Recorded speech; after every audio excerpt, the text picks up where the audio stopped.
Good evening and welcome to On Point Opinions. I'm Bobby Kinzer I'm Juan Holcomb. and we are On Point Opinions every first Sunday of the month at 6 p.m. Eastern Standard Time. Now, Juan, we just switched over, so I hope everybody have fall back, move their clocks back and on time for things. Welcome you all. This is a show where we discuss all the hot topics that's going around in the country, in the world, and just globally. And we want to remind you that please click on the like button, thumbs up, and the heart button as many times as you can. And we also want you to put comments in any opinions that you have, statements or comments, or any topics you want us to discuss. So make sure you do that. That's important because the more people we reach, the better this show. Got some great topics, and once again, it's just our opinions. Okay, so don't try to hold us. We're entitled to our personal opinions, but we're not entitled to making lies and what they call it false news and all that. But those are kind of things that we want to try to uh, correct. Some of the false statements and things they're putting out there, we like to try to set it straight for our people because there's so much going on, isn't it, Juan? Absolutely. Wow. This is about as critical a time as we've been in. And that's why we started the show.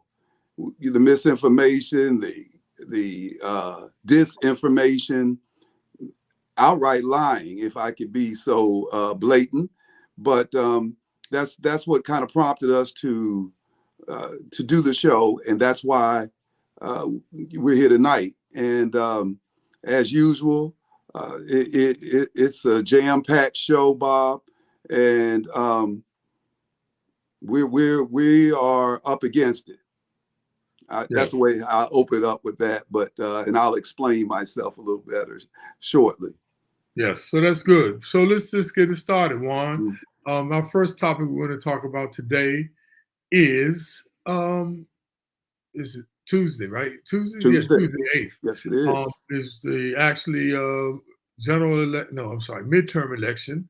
It's coming up, and why is this so important? Why is this any different than any other election, Juan? What's so important about this one? Well, great question, because I know, especially maybe for new voters, young people, they hear this every time. This is the most important election of our lifetime. But Bob, because of recent events, because of the timing of things, this has really become, I think, a referendum on the future of our democracy. Again, my opinion, but the 8th is a critical day. And what I'm excited about, or at least heard people are already voting, Bob. Early voting is off and running, and in many places breaking records. And so I'm excited about that. But also, voting may not be an option for us in the future. And we'll be talking a little bit about the Supreme Court later on, but the upcoming election, we've got at least 299 or 300 election deniers that are running for office, and that's everything from Senate to Secretary of States to council people. So it is governors that still deny that Biden won. And so that is very, very alarming. It's critical. We have potential incitement of violence at the polls. We have poll watchers in many places. Let's just take Arizona, for instance, where they had armed poll watchers and had to actually take a judge. The initial judge let it stand, and then another judge came in and said that can't happen. But you can imagine, Bob, the intimidation factor. So I hear, Bob, many times, why should I vote? Why should I vote? And I think that you have an obligation to vote. You know, our ancestors before us, many people died for our right to vote. And it's one of the most precious rights we have. And it's your voice. If you don't vote, you really need to shut up, because there's nothing, your words will just be words. But in my opinion, the challenges what we have, the recent intimidation, threats, all of that, Bob, is critical to this voting situation. Well, Juan, so you said that it's so important because of, you know, your opinion, democracy is at stake. But you know, there seems to be even more things. I mean, democracy definitely is at stake, but also some of our social safety nets are under attack too. Like they're talking about getting rid of Social Security. If it's a majority House of Republicans, they're talking about, which I think that is so crazy. This is money we paid. How are you going to take that and say, you know, they're going to get rid of it? And then Medicaid. There's a lot of people that needs health care, man, and can't pay for it. And they, you know, and Obamacare is not enough, you know, because they can't afford it. Right. So Juan, so let's talk a little bit about what's on the ballot. You know, I mean, because they've done all these polls, and we know how we talk about polls. Because I don't know if people don't know, the average amount of people that they polled is usually 1,000, you know, at best. At best. And you know, so I'm like, how is that, you know, a swath? But let's talk for a minute, Juan, about the issues that the surveys say that are number one. Now you talked about democracy, but then there's crime, there's inflation, there's what is it, abortion rights. There's so many things at stake. But what? I mean, what are you hearing out there? What are you hearing that? What do you think the message that Democrats been giving it? What are they actually talking about are the issues? Well, Bob, you make a good point. The polls do highlight these issues that you just mentioned, even above democracy, the economy, inflation. Yes, but I too am a little leery of polls, but I do feel that a lot of these things are driving the electorate. I think that the Democrats play defense more than they play offense. And I think that that is a problem. There's something you always say, Bob, you need to call them out. You need to call it out when you see wrongdoing, if you will. But I think that we're seen to be responding to the message instead of putting the message out. Well, Juan, let's stop, put a pin right there and talk about the message that Democrats see. It seems like Republicans keeps it short. They got like three things, you know, three things: inflation, crime, and what's the third? Oh, inflation, crime, and what's the third one? I forgot the third one. Inflation, crime, and the economy, or I guess inflation falls in the economy, but the economy. Yeah, what is the third? Inflation, crime, and yeah. So, but that's they basically they got three. You know, actually, you could say abortion. Actually, well, they already done that, but Democrats got about 4 or 5 things. Like I said, they got Social Security, democracy, health care,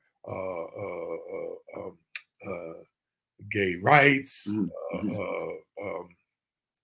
what is it called? Interracial. How do you think that's going to play out? Because what is their message? What is the Democrats' message? I think that the Democrats in these waning months have honed their message better, and What is it, Juan? Just they share what you I think it think is. that they did a good job of putting, well, democracy on the ballot. And I think that that is probably their strongest piece, because they don't have a lot of control over inflation. And really, most people don't understand how the economy works. Obviously, we've had great job reports. You've had strong, Gas uh, prices are down. yes, and the GDP is up, but Juan, most the people don't even understand what is democracy. You said, quote, in the right. economy, but they don't even understand. And that's why, to make that the number one issue, a person in rural Montana, poor, or West Virginia, they ain't cared about no democracy. They cared Mhm, about the food on their table. mhm, But I don't know how they're going to reach everybody. mhm, That's why I said mhm. I don't know if that's the right way to go. Talk about democracy. Right, right. That that's a good point. But it's amazing to me how people vote against their own interests.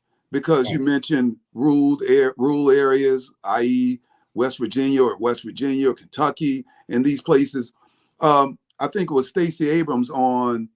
I was watching her, and for all of you, if you don't know that name by now, she's running for governor in what has now become a swing state in Georgia, which was unheard of a few years ago. But And a black woman that's running. the black woman would be the first if she was somehow nominated in a place that suppresses the vote. But that's another topic. But she mentioned that they had 6 hospitals closed, Bob.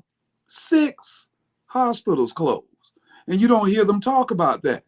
You can't make that up. 6 hospitals closed in areas where they are poor or white. Well, it's not a color thing. 6 hospitals, you're going to affect everybody, but they just go over that as if that's not needed. So why people vote against their own interests, other than race and other social issues, it really it, ba- it baffles the mind. So But answer this question. Go ahead. Go ahead. no, go ahead, Bob. So answer this question then. Speaking about the different issues and topics Mhm, that's on the ballot, mhm, why is it?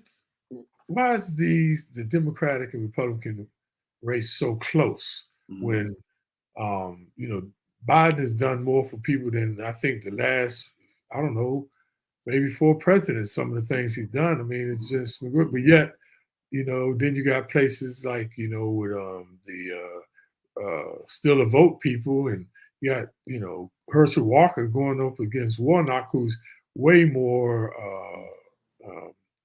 equipped to run, mhm, and that's close. You got, mhm, mhm, Stephanie Abrams, you got the guy Ron Johnson, mhm. In Dr. Wisconsin. Oz, and Mhm, these are all close races, and these mhm, people are giving crazy messages. Like I mhm, said, talking about stopping, Social Security, stopping mhm. Obamacare, and the races are close. Why do you think that is? First of all, and to add to that one, Marco Rubio and Val Demings, that they're accusing Oh, Val right, Demings, a that's right. former police chief and cop, of being somehow weak on crime and weak on things. And And she um, lowered crime in Orlando by 45%. right, right, and I found it amazing because she pointed out that Marco Rubio didn't even show up to vote on relief for his constituents in Florida from the hurricane. I mean, so Bob, you have to keep pushing out that message, um, because it's just, these are facts, and we don't operate in facts. And I do think that the way the media covers, I don't know if we could be considered media at this point in our life, but the way I believe that media covers things, it does um, make these races seem closer. Um, they run a poll every day, and they put out mixed messages about these races, and it's really hard to say if they are so close. Other than that, all they have is polls. I think, Bob, it's not going to be a red wave. Other than voter suppression, I don't think that the Republicans have the numbers. I don't think that they do. I think it is. Everybody knows if it is a high turnout, and historically, and that's another reason that the media plays things a certain way. Historically, in midterms, the party out of power does very well. And there's always been, historically, low voter turnout in midterms. And that started to change. In 2018, it startled folks. The turnout was very large for midterm outside of a general election. And I think that the early voting has been breaking records. And I think that you cannot, anytime that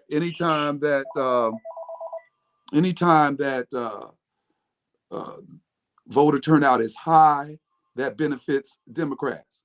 So I don't think, other than I don't think there's a red wave. I think that's why they work so hard on voter suppression, voter intimidation, trying to scare poll workers. They've been putting out more things. So that's what I think, Bob. Let's talk about how they are using scare tactics, violence, they're telling lies, they're shooting, they're talking about the economy, they're blaming the inflation, all of these things, Juan. So with that, Juan. Well, but let me just counter that too. I think that abortion is more on the ballot than they're letting on. I think they're hoping that it's been forgotten and that they've suppressed it.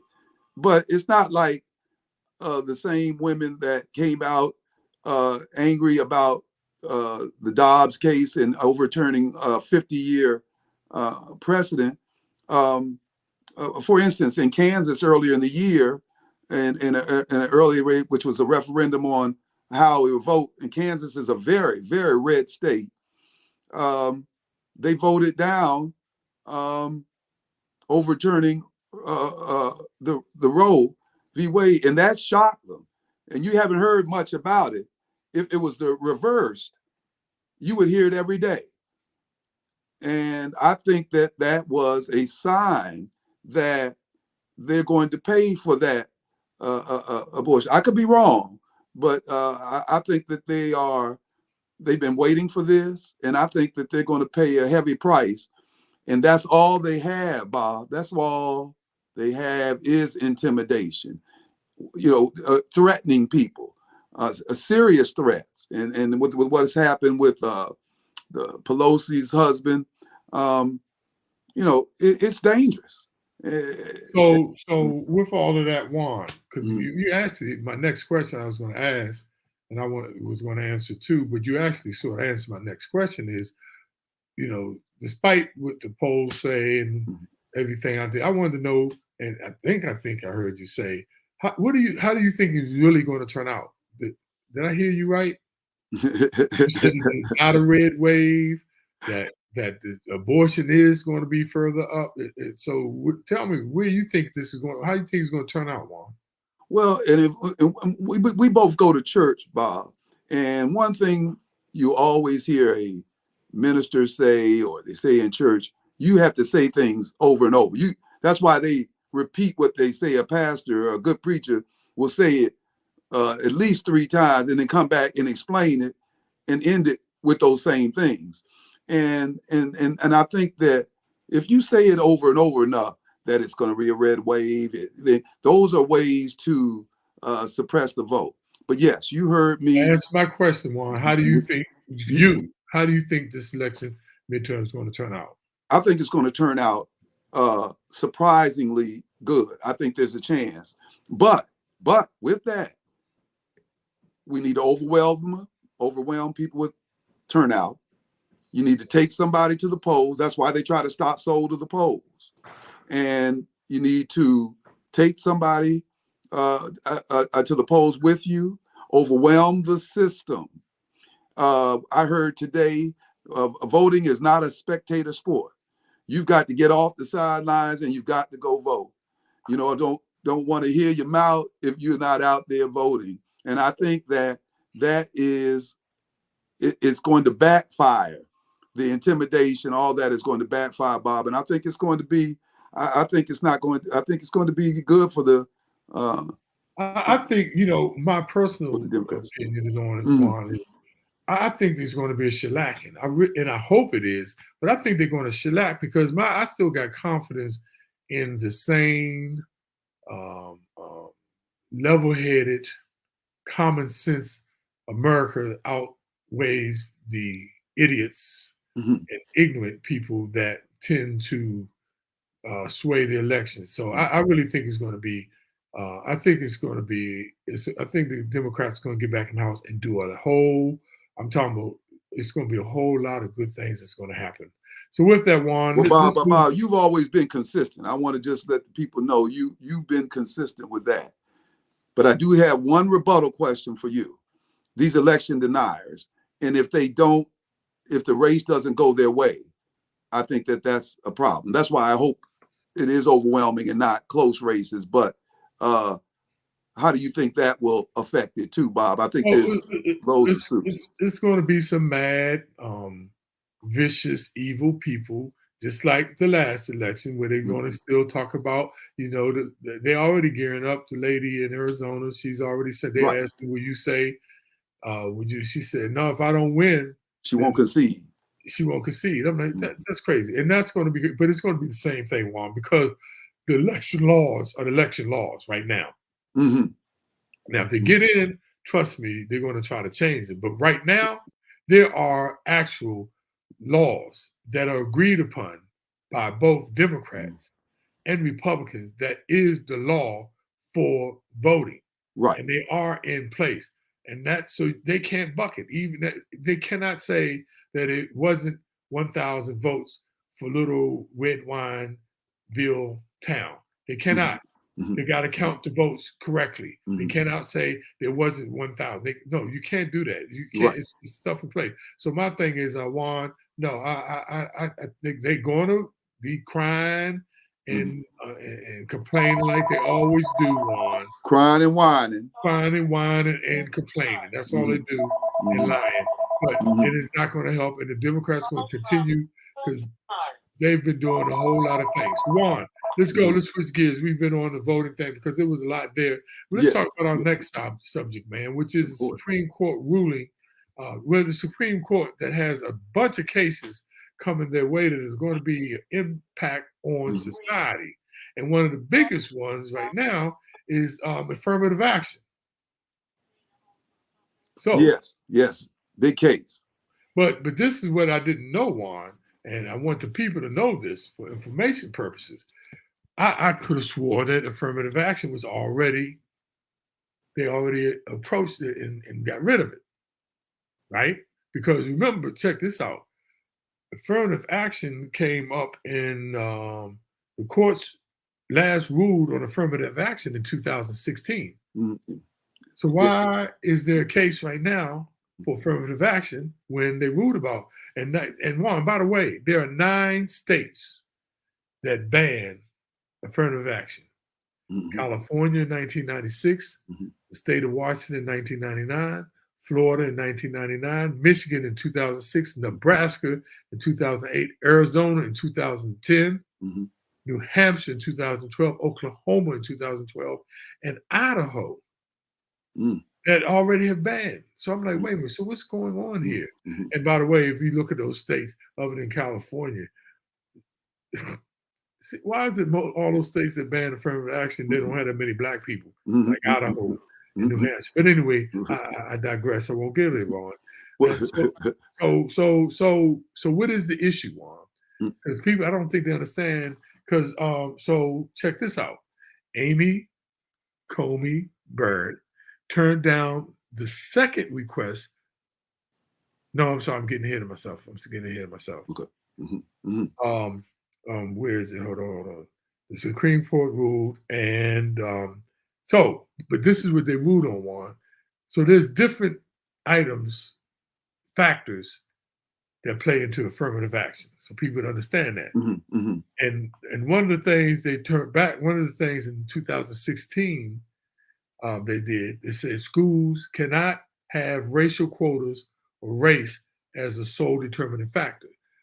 That's what they did rule against, right? Mhm. Mhm. But see, there's other factors into affirmative action, like academic merit, athletics, extracurriculars, and other Mhm. things. Mhm. But what they're talking about is if they now, the case that is there now up to the Supreme Court, which they're trying to do, they're trying to strike down the whole affirmative actions, and it would make it unconstitutional now for um, uh, universities across the country to even consider race as a factor in a holistic admissions process. Mhm. So I just want to know because I didn't understand what they're saying is at the courts. I said I thought they already ruled against affirmative action, so it's not really gone.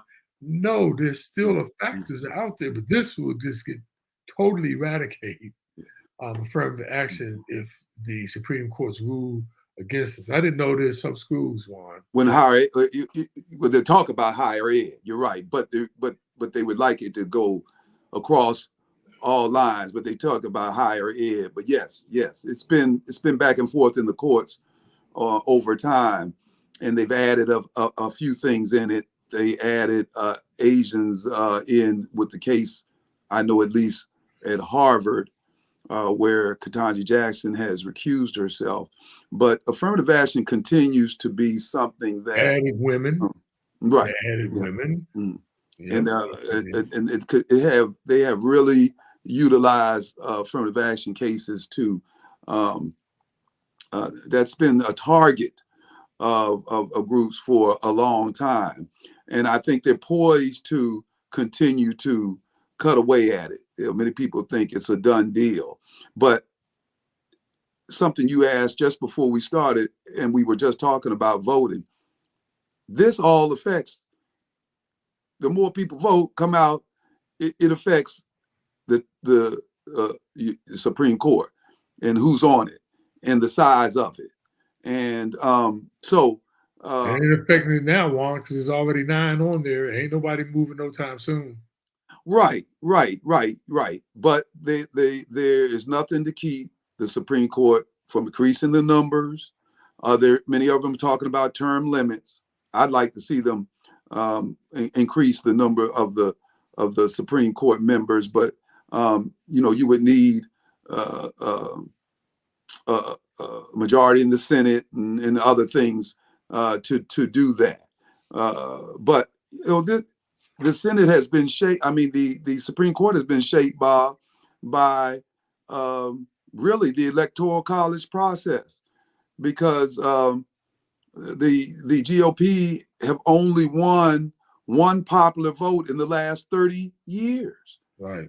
One. So they know there's no way. They don't have the numbers. They don't have the population. They've won one popular vote, yet they have appointed the last, six, basically, six justices. And so, that something has to be done about that. It's not fair. The Electoral College process needs to go. But yes, the Supreme Court, I think, is poised to continue to use affirmative action and the hammer. But I think that's kind of will go on into corporate life and so forth, Bob. So, Juan, let me tell the people why they're coming after these universities and colleges with affirmative action. I didn't know this, Juan. A lot of people don't. But in the 60s and 70s, and the people who are in the courts contesting the Supreme Court about eliminating affirmative action is the University of North Carolina. I'm like, why is the University of North Carolina the defendants? Juan, back in the 60s and 70s, it's the University of North Carolina and Harvard that started increasing the number of people of color to come in. Right. And that's why I thought it was so ironic. I say, why is the University of North Carolina contesting this? but that's why, and it's good to know the background. So the other thing, the Supreme Yeah, Court, because the blacks were not allowed there up until 57, right? 67, something The like that. good I'm not. thing is they started, but then they started increasing the number of people of color to Right, go there, which I thought is cool, which my daughter goes there now. right, right, But right. Juan, Some people don't like that. the other big case is on Amy Coney Barrett Mhm. turned down the second request to block Biden's student loan debt relief program. Okay. Mhm. And what she did, she did not refer the case to the full court, right? Instead, she issued one line order rejecting the emergency application by some group which is called the Pacific Legal Foundation. They're Mhm. like a libertarian legal group. But Mhm. look, last month, Amy Coney Barrett turned down the first request from a Wisconsin taxpayer who tried to block the student loan debt relief program. So that was major, believe it or not, even though, the majority on the Supreme Court, this time it sort of worked in Yeah. favor Well, of well, folks. Bob, on that note, since you kind of hit me to that because I wasn't following it, and actually on Friday the Supreme Court rejected the second request, just as you said, to block Biden's student loan debt relief program. But I want people to be aware, Bob, that Friday's decision has really little practical effect on on the student loan forgiveness. Because it remains on hold. I just want people to be clear that, excuse me, remains on hold while it is challenged by, and you and I talked briefly about this, while it's challenged by 6 Republican-led states, Bob. And that was the piece right there. So they still Oh, have it wait a minute, on Juan, what hold. do you mean it is on hold? No, they going forward. There's people, they're No, accepting applications. They going forward. They accepting I know, applications. well, there's already been 26 million people that have applied, but they Right, cannot pay out as long as these right. But it's going to take time to pay out Republican-led anyway. challenge states. Right, but don't like you said, don't get ahead of your skis. Uh, these 6 Republican states, they can hold up stuff. It's just like the farmers bill.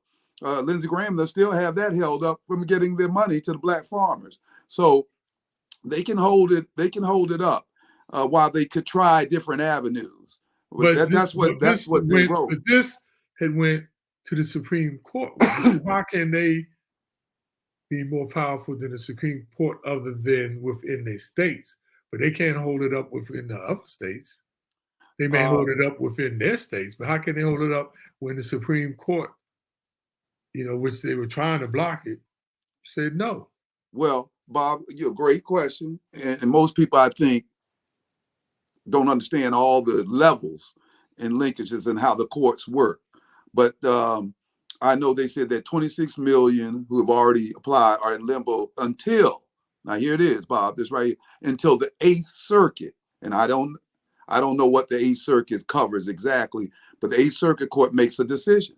So it is back in the Eighth Circuit Court decision on that moving forward. Or that particular state where the Eighth Circuit Court is in. That's not federal. No. I think I that, mean, that that's see, not different circuits cover the, certain areas, right? multiple states, but they can make a stay on the decision. They can hold it. No. What happens, Juan? Let me just clarify the judicial process. Mm. One circuit court is like the 11th Circuit Court in New York, Mm-hmm. right? Going after Mm-hmm. Donald Trump. That's New York. But what happens is they set precedents, and then the other states go forth and follow up because they set precedents, and it becomes statewide. But federally, which the Supreme Court is over, just like affirmative action. I told you there's 9 Mm-hmm. states that Mm-hmm. ban Mm-hmm. affirmative action, Mm-hmm. but it's still other people are still doing it. Mm-hmm. So I know what you're saying, the Eighth Circuit Court, but like I said, but what happens, they do, if it passes in those places, then they take it back up other states was like, hey, they set the precedents, so we're going to do it too. But that's state-wise as versus federal. I mean, Well, I hope those 26 million people that apply vote. You well, asked about voting. I yeah. hope they voted. Hope Yeah, they vote well, yeah, I definitely hope they do. And then the other thing, the other big Supreme because they Court, want that loan forgiveness. the But other, yeah, I'm sure they. yeah, I yeah, would hope they yeah, vote if they're yeah. smart enough. We've got very interesting laws, man. They can hold Yeah, up some stuff and yeah. hold it up No, for a yeah. I long mean, but time. the judicial. That's the whole thing. The judicial process is just Mm. needs to be reformed anyway, Juan. Great point. But that's what the whole. Great point. I agree. That's what this 100%. whole resurrection thing, trying to overturn the election, was about anyway, Juan. It's always the states versus the federal government. Mhm. And that's what happened with the Civil War. The federal government said, no, we're going to regulate for everybody. No, you just can't do all that you want. That's why there's a federal government and there's the state. And that's the battle.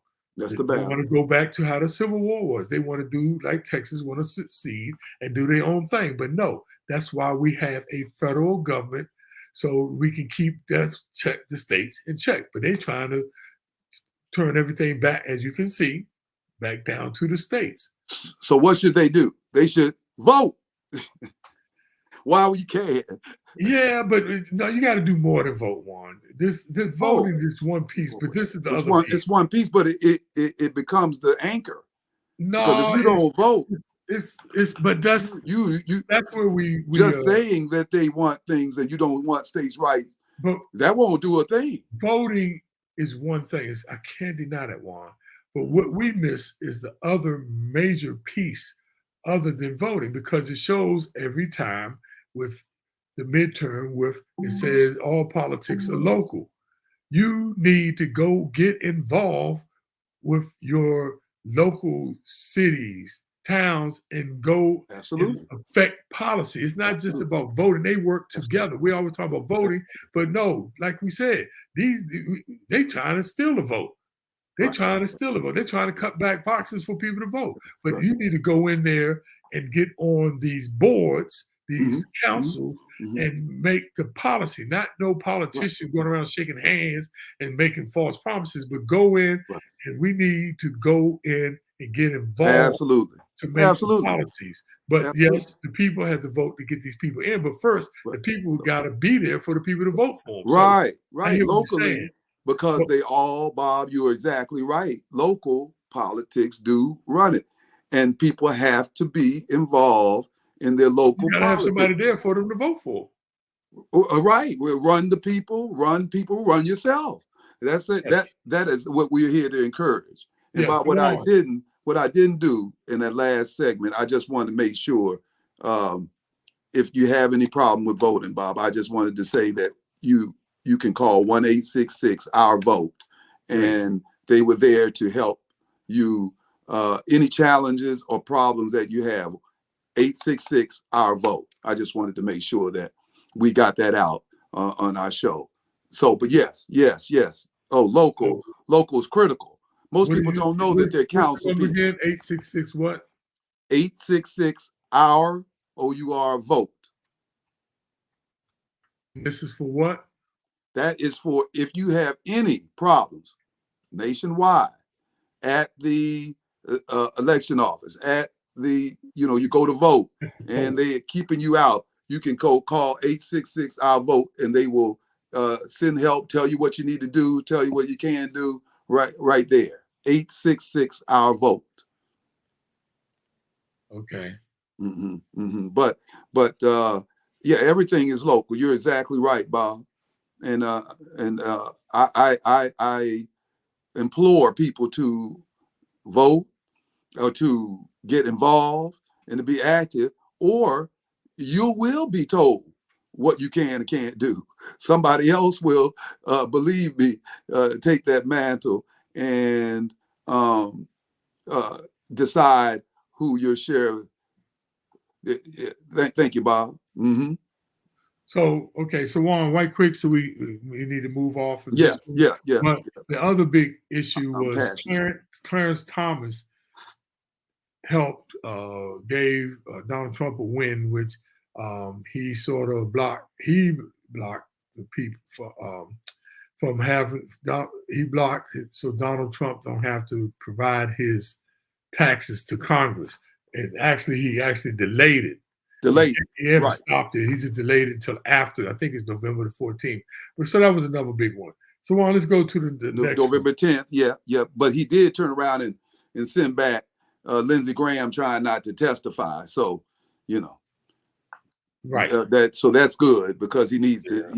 He does need to testify. But yes, you're exactly right. So another topic, Juan, we want to shift to is and some people, there's so much going on. Juan, some of this stuff goes to the back burner, but Right. Ukraine is a big issue, and it also is an issue with the election because if the Republicans get into power, they talked about cutting off the funding to Ukraine. Mhm. And what do you feel about that? I mean, with the whole, Ukraine issue, man, like, what do you think is the end game? Well, but I came to you actually asking questions because I know that you've been a good information source on the Ukraine and Russia war, but I do think that at least based on the news things I follow, that there is some questions about the status of the war and what they are and what the money that it's continuing to be sent out and what is a win look like. I was fortunate enough, my sister who kind of acts as executive producer for this, so she did send me some information about that. The U.S. has, from an article she read, the U.S. has privately asked Ukraine to show that it is open to negotiating with Russia so that other countries will continue to support Ukraine. Because Biden is having some problems holding his international coalition together as Europe faces a cold winter and the U.S. faces midterms that are pro-Putin Republicans in power. So, and I kind of felt things like myself because I wasn't hearing kind of what was going on. You hit me to some things, but messaging and, I personally did not see the end game. I wasn't sure what a win is. I do know how destructive Putin is and how much he will lie and do. I just don't think there's too much back down in him. And so I thought that there should be some discussion out there. But about what? About there should be some negotiation about whether it's a ceasefire. What can they do? It's up to Ukraine. But Juan, you just said that Putin ain't going to back down. So to negotiate with Putin, it's not like they didn't try to do this. It's fruitless because he's not going to back down. There's no negotiating with Putin. You can't negotiate with a dictator. You can't negotiate with a crazy man. But so that's really fruitless. That's why Biden. That's why it is Juan. It's not. He ain't doing shit. You just said it yourself. Mm-hmm. He's not backing down. So what do you think he's going to go? Okay, it's the only negotiation for Putin is for him to get out of Ukraine. Okay. What are you going to do? Tell him, okay, you can have the left side of Ukraine, and what's the negotiation going to be? Mm-hmm. You can have Putin wants to control Ukraine, takes it over and make it Russia. That's it. That's the end game. One is plain and simple to get Putin out of Ukraine. It's not like he's trying to split it down the middle and say we take the left half, the right half, or we take the wheat, you take the iron ore. No, he wants to take over Ukraine. There is no negotiation. So the end game is for him to get out. But Bob, you have to keep your international support in something like this. Wait, Juan. Well, the international support is NATO. No. I'm talking about other countries. though. What do you mean? But why? Europe and Germany and those, they all depend on Europe and Germany they all depend on Russian gas for their thing. What are they Places going to like negotiate? England and those places, man, they're facing severe winters and severe shortages. Do you understand why Putin is trying to take over some of the resources in Ukraine? Because now people are finding other places to get oil, even from America. We are now shipping our oil. People got other, and that's why Putin is nervous. It's not what you talking about, negotiate other countries? Other countries ain't negotiating with Putin. No, but that is why Biden went over to Saudi Arabia begging on a crooked country. Yes, but they didn't do what they said. They're not producing more oil for them. Wait a minute. Negotiation with Saudi Arabia has nothing to do about Ukraine. Yes, it does. Absolutely. How does it? That is why Biden went over there when most people thought that was a poor choice, especially for how Saudi Arabia is acting. Educate me. Why? How can you say that was? Because they wanted them to pump more oil, Bob, and Saudi Arabia said they weren't doing that. They were not, and they just basically pulled his face. That really wasn't backfired on Biden, actually. But I'm not disagreeing with you that they want Putin out. But I guarantee you this. I think that those articles are right. There's pressure for them to get them to the table. And you can negotiate with anybody. You know, that's a lie. They do that all the time. With Idi Amin, you cannot negotiate with a tyrant. Putin is not Idi Amin. It does not happen. Putin is not Idi Amin. Russia is he's not a tyrant. Uganda. My point is, he's a tyrant. Right. He's a tyrant. Not that he's Idi Amin. He's a tyrant. You don't. But he's not the only tyrant. You get it. Putin wants to take over the country. That's he's not trying to take oil. I just want to put oil. But Bob, what? Well, you're right. We're not. I don't think we are differing on what they want the outcome to be. What is that? What is the outcome? You just said they would like for Russia to get out of Ukraine. Right. However, it is not only going to cost Europe things. It is not only going to cost enormous amounts of money here in support, but you'd always want support from the other countries in a case like this. I think you're going to find more pressure on Biden to do that. That's exactly why I read that article to them. Let's be clear. Let's be specific. I think that there are negotiations. He already has NATO. That's Germany. All the main companies that have power. He already has them. Biden already has. They all are in one step. Now, when it comes to China, when it comes to North Korea, what? No, but Bob, they, as time goes on, there's stuff that affects those countries that just having them in NATO doesn't mean that they don't depend on sources. They don't get the majority of their oil or anything from us. They get it from Russia. Germany. No, the point was they get that. The point was you have to have alliances with other countries. And my point is, America, before Trump jacked everything, is aligned with NATO.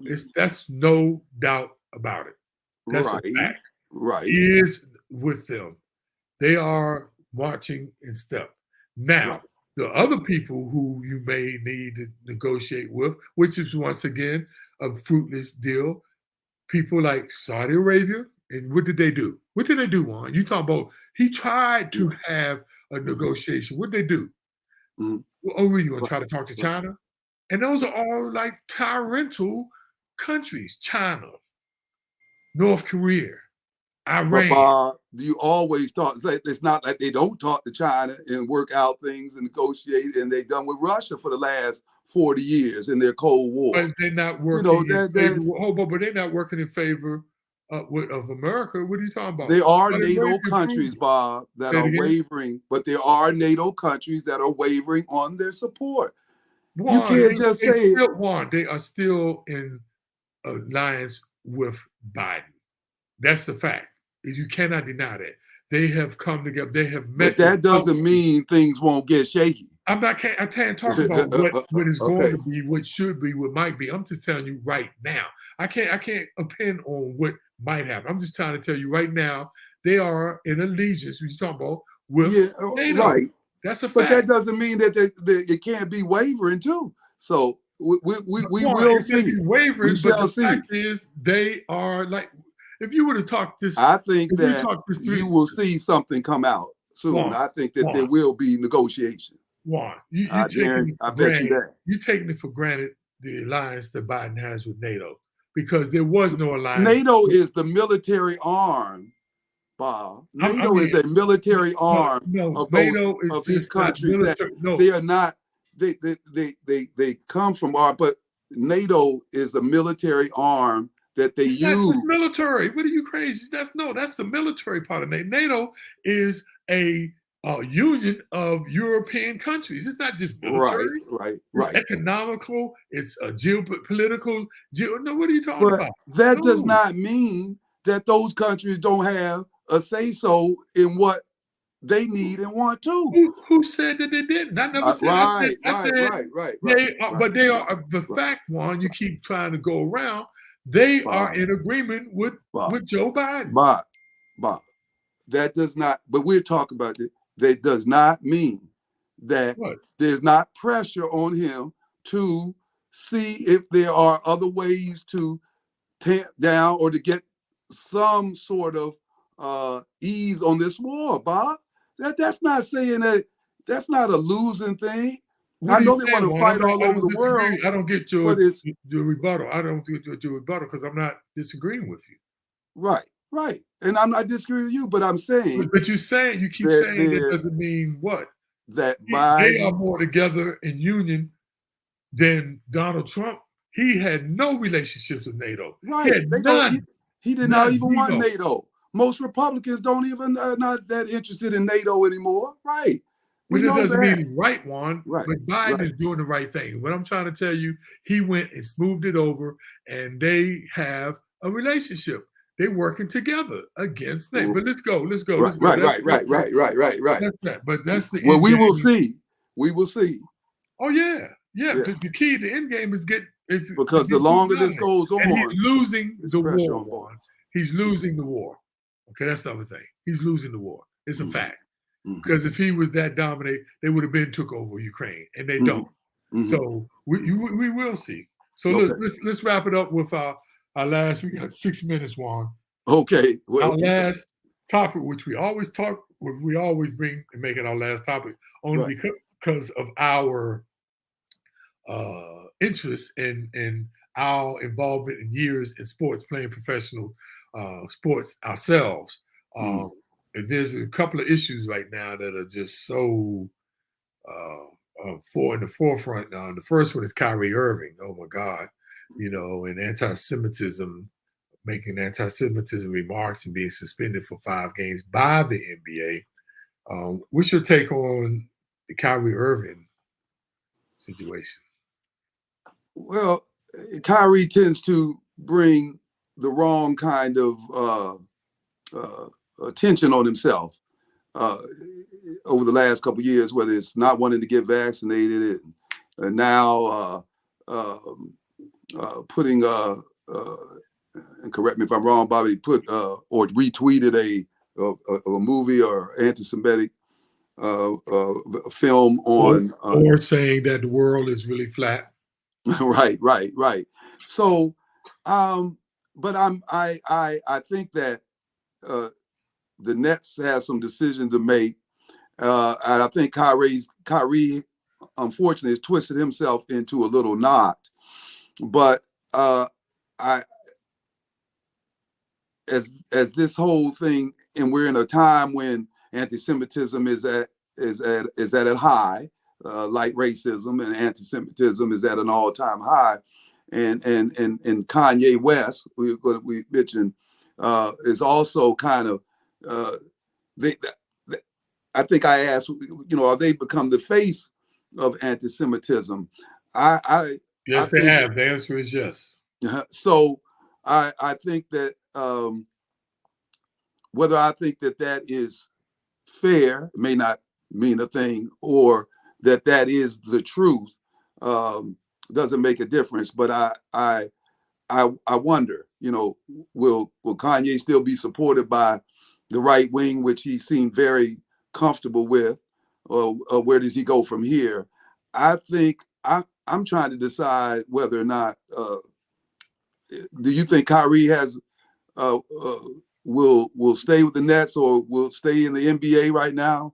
I'm not sure, Bob. Well, he has a 1-year contract. The contract will be over, and my projection is he would not be with the Nets because they were actually it seemed like they were so happy the other day the way they were playing.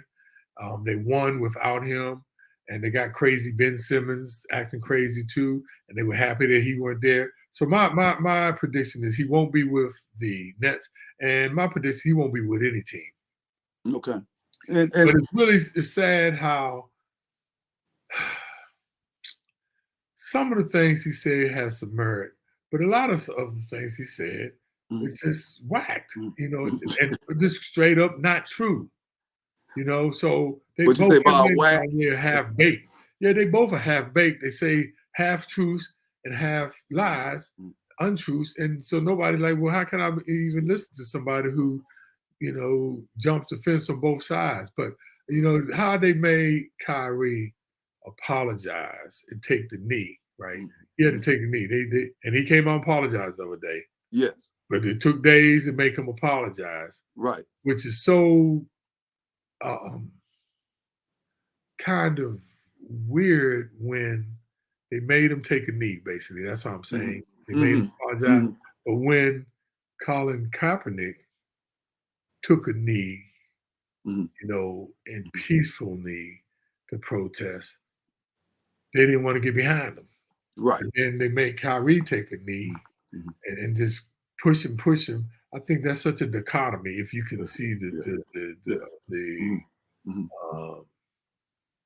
the word? It's a little hypocrisy and there's something. I know that's the word I was looking for, Juan. Yeah. I mean, I'm not backing Kyrie Irving though. No, but that is my concern, Bob. And I'll quickly say it. Get this last. It's just that I think there needs to be perhaps a greater conversation because we have a long history with Jews and blacks. But I do think that there are strains in it. I think some of it may be tied to, I don't know, Israel and other things, but I do think there are strains. There was Nick Cannon said some things and Ice Cube, and I believe it. But I do believe that there's a greater conversation to be had. I don't know that it is fairly as going back to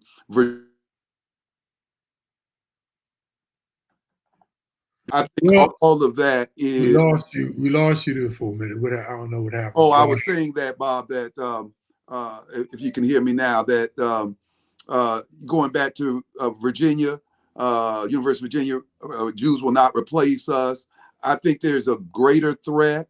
So I think that these are very dangerous times for minorities and for people with political violence going on.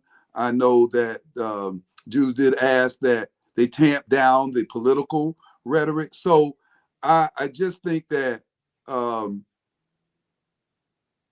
Kyrie and those have to, they put themselves there. I think you had said that word. But I'm not sure that they should be the face of it, Bob. But I agree. I think you're right. I don't think he will be a net. they did look like they're enjoying themselves. I think Ben needs to stay home. But anyway, Well, yeah. So we okay, had to end the show, but I like to make this last point, Juan. Kanye's great. And all the talk shows was saying, and this is pretty deep, okay? Before he apologized, they tried to get him to apologize in the media, and he wouldn't say, he wouldn't say he was anti-Semitic or not. They asked him, are you anti-Semitic or not? Mm-hmm. And he made this statement, and they didn't even get it. He said, I know my history, so how can I be anti-Semitic? Now, that was deep, Juan. Deep. And they didn't understand what he was saying. Mm-hmm. What he was saying in that message was, how can I be anti-Semitic when I'm actually a Black Jew? Like the Black Israelites. Right. Who say that the Jews in the Bible were Black people. Yeah. That's what they had to come out and say, but that's what they said, man, we don't know what he mean by that. But he didn't even apologize for being anti-Semitic. That was a deep statement. Right. But anyway, Juan, we at the hour, man. Yeah, we did that thing. Covered a Just lot. quickly, Bob, who you think is going to, we were going to talk about this. Our local Washington team is up for sale. And who do you think might be the next owners of it, Bob? Byron Allen is one of the people who will be going up against Bezos and Jay-Z.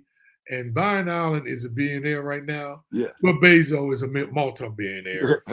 So I think that's a very easy one, which one it would be.